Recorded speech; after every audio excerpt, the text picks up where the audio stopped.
Hey people, so it's time for a quick little vlog update. I've been procrastinating about a lot of things as of recently, and I've been trying to work on my indie zombie review for Press X to Not Die. It's actually been quite a while since I said I was going to work on it and get around to finishing it, mostly because I was waiting around for batteries for the camera, which does cost me quite a bit of money, and the batteries die really fast. So for a while I was debating about just doing an all audio review just on mic, and and I mean that worked for the Super Ninja Warrior Extreme video, which was pretty short and to the point and worked out just fine.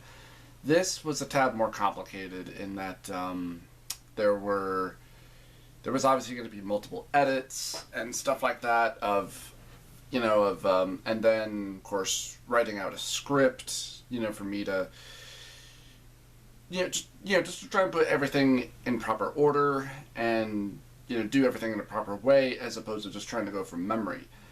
Memory works fine in most aspects, but when you're trying to get something specific, especially if you want to get a specific good editing flow to work so that everything's not so jarring and all jumbled around like how it, used to be for me at times, which was a pretty bad way to go about it.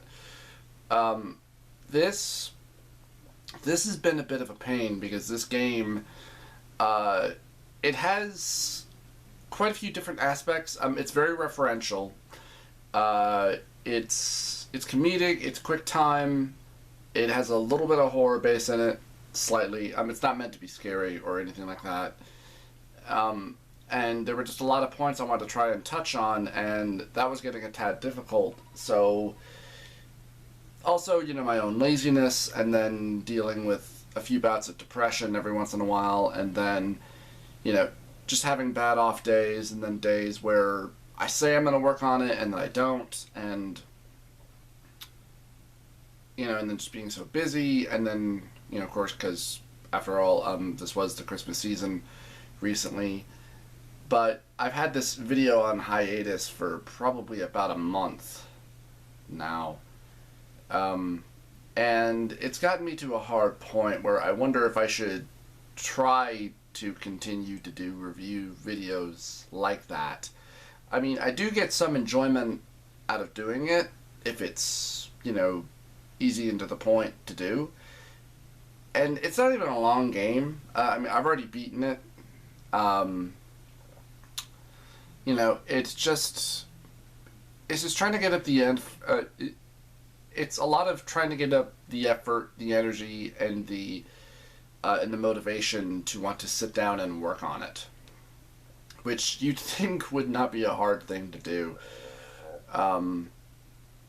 It's times like these that I wish I had or knew somebody who was a good editor and could kind of dump all this on them. But, that would just be, I don't know. That just seems just kind of shitty to do. I would, be willing to pay them for their work, but I really couldn't offer them much in terms of compensation, because I don't make a whole lot of money. So I'm going to try an old-fashioned sort of way of doing this. Just me on camera, just kind of talking about it. Something I actually used to do quite a bit of. But that can be both a good thing and a bad thing, because, because the main reason why I did it that way then was because I knew nothing about video capture or how to edit. And I know that now, and I know how to do that now. It just becomes a tad more complicated. And I think doing it, with the video capture and everything edited together works better, because then you can show everything that you're talking about.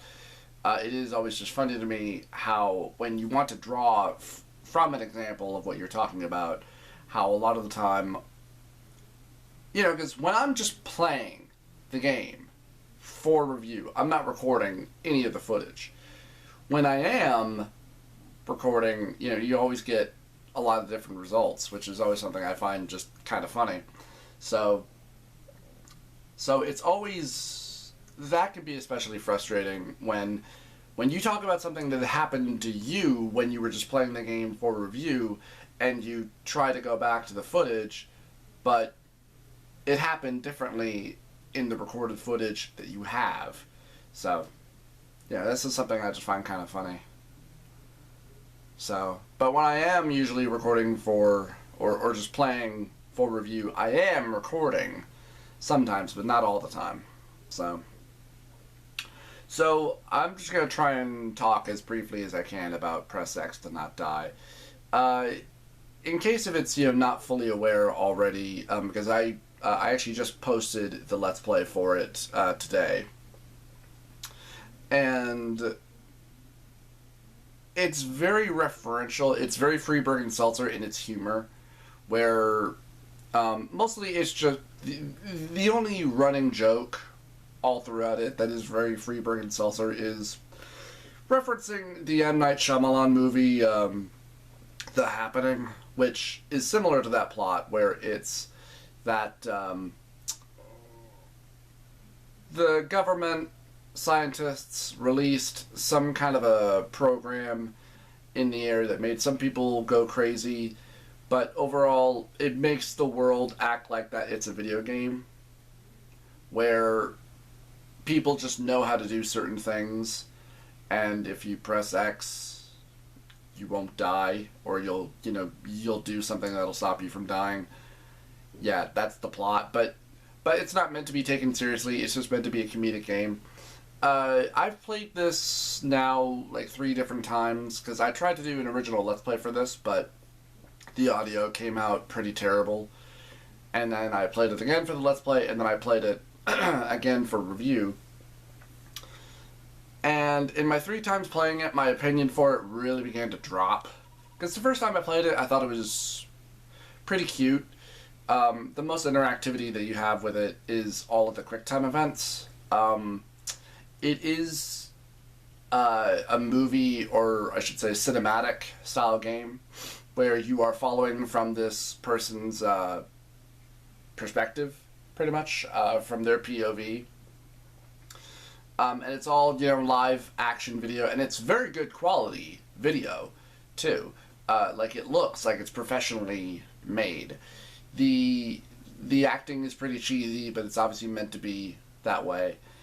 Some of the humor can be pretty good. With all the different dialogue choices that you get, there are some different outcomes or some different jokes. The fact that when your character dies, he does mention it. There's a bit in the game, I believe during the Let's Play, when you can have the option to watch your girlfriend hop in the shower, and if you do that, she stabs and kills you. And if you do that again and again and again, she will continue to kill you, and your character will even say, like, "Oh, again?" And whenever your character comes back to life, he will mention the fact that she stabbed and killed you twice, or even 3 times, depending on how many times you continue to do it. And and that can be pretty entertaining. The fact that the game is all just QuickTime event can get pretty boring, and pretty annoying too, because like every other QuickTime event, if you fail it the first time, you will have to repeat it, and the button sequencing will be different. The final boss fight was pretty annoying. You fight a clown, which is foreshadowed pretty early on in the game. I will admit, though, I didn't see it coming. You do get a weapon choice there at the end, where you can choose. All I remember was that you get to choose between a chainsaw and I think like 2 other weapons, and I chose the chainsaw. But you only use it on the boss fight, and you use it for the execution move, which was a tad disappointing. But overall, I thought the game was pretty good. it only cost me probably about $3 or so, and I believe that's the same price it goes for on Steam. Oddly enough, on Steam, the game calls itself an early access game, but I believe this game came out like maybe a few years ago, maybe. I mean, when I played it on my 360, it had just come out on the 360, but that can usually be the thing sometimes. But free demos are always free. I don't know though if there are free demos a lot on Steam, though. There are on the 360, so excuse me. I'm sorry, I'm a little stuffed up today. But yeah, those are my final thoughts on Press X to Not Die. I think it's an okay game. Overall score, I'd give it a 6 or a 5 out of 10. The replayability really only comes from the different dialogue choices, but other than that, it's not going to change your path or anything like that, or much of the gameplay. You are stuck on a pretty linear path. You can't really control where the character goes. Again, the most interactivity that you have is from the QuickTime events. But I think it's okay, nonetheless. This would probably be a lot better if you were playing it with a group of friends. I thought it was okay. Well, until then, hopefully you guys have enjoyed. I don't know if this will be a thing I'll be doing all the time, maybe every once in a while, where I just do a flat-out, me talking in front of the camera, and no other game footage or anything like that. So, I don't know. We'll see. Let me and in fact, let me know what you guys think about this version of doing the reviews. Though I think it's better, to be able to have the reference. But until then, hopefully you guys enjoyed. I'll see you next time.